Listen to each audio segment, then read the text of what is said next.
Hey everybody, it's Data Duck here with another quick video on how to get your Mac set up for some web development.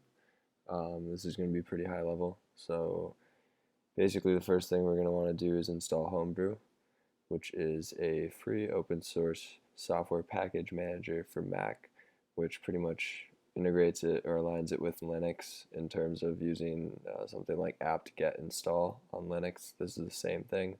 It's going to make your life a whole lot easier, and it's also super easy to get and very safe. So go ahead and hop over to brew.sh or just Google Homebrew. It'll be one of the first few things that pops up.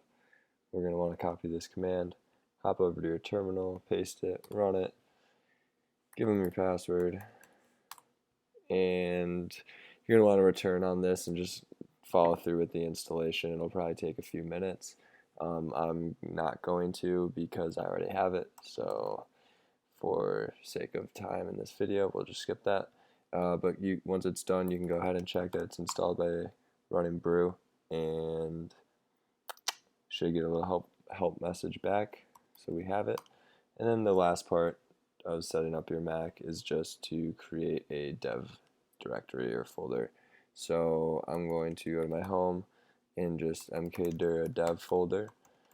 I know that this will be really easy to get to anytime I pop open a terminal, and it'll just help keep my code and projects organized. Quick tip / warning for naming your files and folders: don't use spaces, just because it makes it harder to use those names later down the road, and it can cause problems with some programs. So use dashes or underscores, or just don't use spaces at all. So hopefully you guys learned how to get Homebrew, or I guess how to set up a folder, and thank you for watching. We'll see you in the next video.